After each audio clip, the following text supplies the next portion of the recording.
આ બધું લઈ લીધું.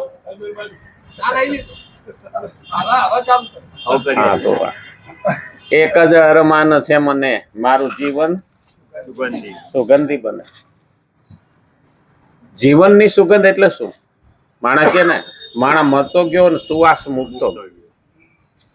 ખરેખર જીવન એવું જીવો કે માણા યાદ કરે ને, હરામી ને યાદ તો કરે, એવું કશું નથી. નળ તો મેટ્યો એમ કે, પણ કે ખરા હા રામનું નામ લઈને રામાયણ વાંચીએ એટલે રાવણ તો બોલવું જ પડે. પછી આપણે એમ કહીએ કે હવે રાવણને મૂકો ને તડકે તો રામ નું નામ ન લઈ શકે. એટલે હવે બે બાજુથી છે, પણ જીવન એવું બનાવવાનું કે બીજાને નડીએ નહીં. બીજાનો ફાયદો ન કરીએ ને તો કઈ નહીં, પણ બીજાને નડીએ નહીં. આ પણ મહત્વનું છે. એક ભાઈ તો પેલા મહારાજ ત્યાં ગયા કે જોવો ને મને કે શનિ તો નથી નડતો. હા એ કે તું કોઈને ન નડતો શનિ ક્યાં નવરો હતો તને નડવા આવે. અને એ હારું આપણે જોવો ને તો પૈણા પછી પનોતી નડે અને 60 પછી પનોતી નો નડે. આ ડખો પૈણા નથી ને 60 વર્ષનો થાય તો એને પનોતી ન નડે. એટલે મળતો એ જ સમજવાનું છે કે તકલીફો બધી ગૃહસ્થ આશ્રમ માંડ્યા પછી આવે. એટલે એને નામ દીધું પનોતી. નહીતર હવે શું કે તમે 60 વટી ગયા તો હા હવે તમારે પનોતી બનોતી ન નડે. કે રાહુય નવરો નથી, કેતુય નવરો નથી, હા શનિ નવરો નથી, મંગળે નડવા આવતો નથી. એની પાછળ સમજી લેવાનું કે ગ્રહસ્થ આશ્રમમાં જ મુશ્કેલીઓ છે, તકલીફ છે, અને એને સમજવા માટે આ જ્ઞાન જરૂરી.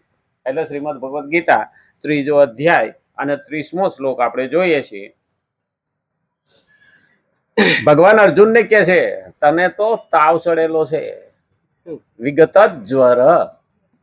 કારણ કે માણસને સફળતા નિષ્ફળતા એનો પણ તાવ હોય. માણસ સફળ થાય ને તો એકદમ અતિ ઉત્સાહમાં આવી જાય, એટલે માણસ કે ને ફૂલાઈ ગયો. જે માણસ વધારે ફૂલાઈ જતો હોય ને એ ધ્યાન રાખવાનું કે કોઈ નિષ્ફળતા આવે ને એકદમ હતાશ થઈ જાય.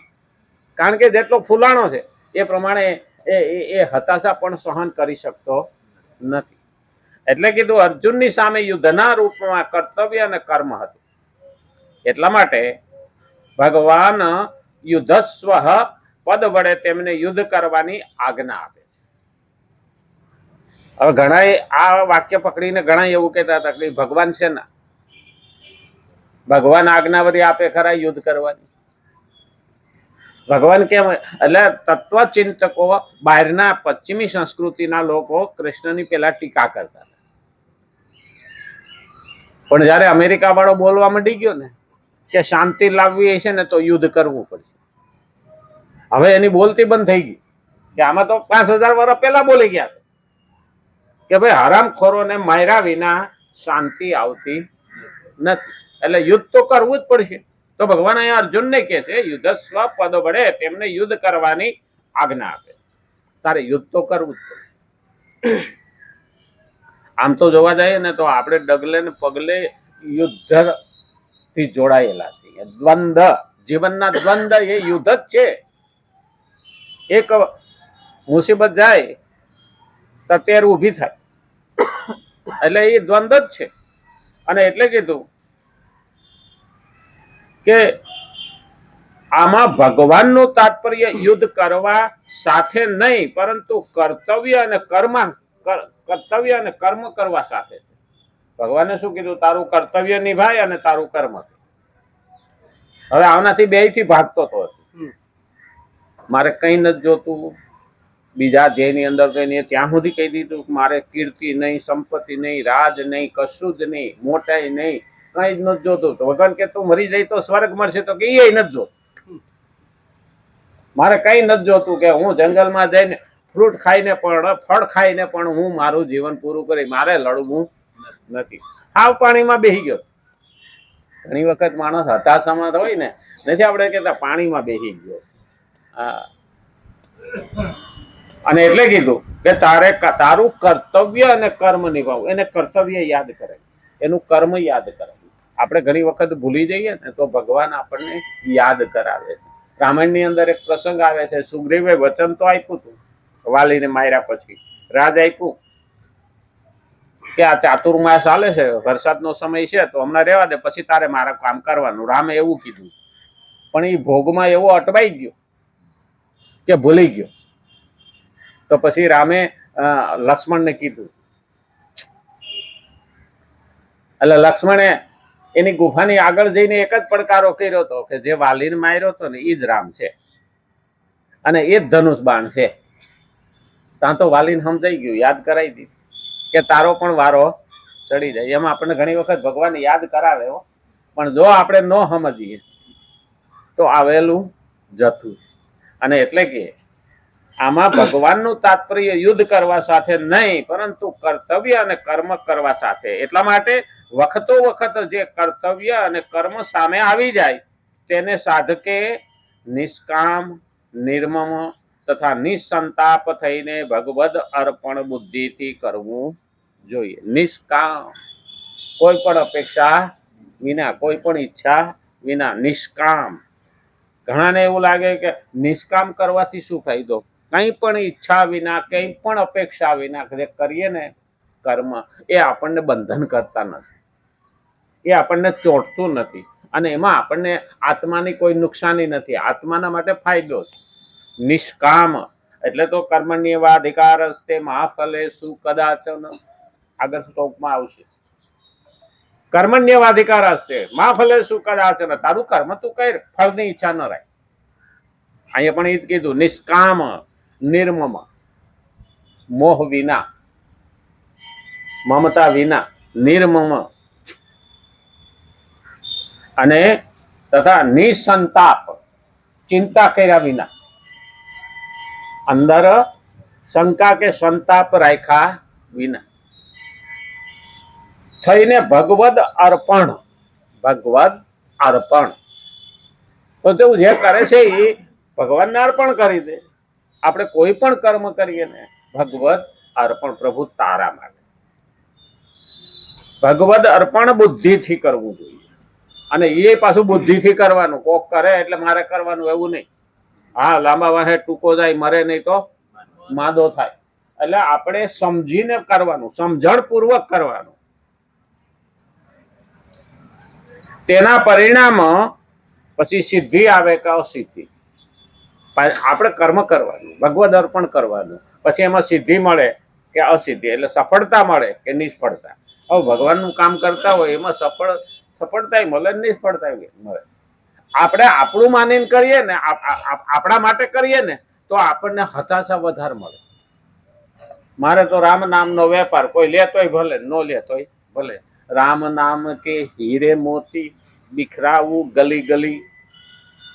હવે રામ નામ કે હીરે મોતી બિખરાવું ગલી ગલી, એટલે હું ગલીએ ગલીએ રામ નામના મોતી નાખું કે હીરા નાખું, કોઈ પથરા સમજીને છોડી દે, કોઈ હીરા સમજીને લઈ લે.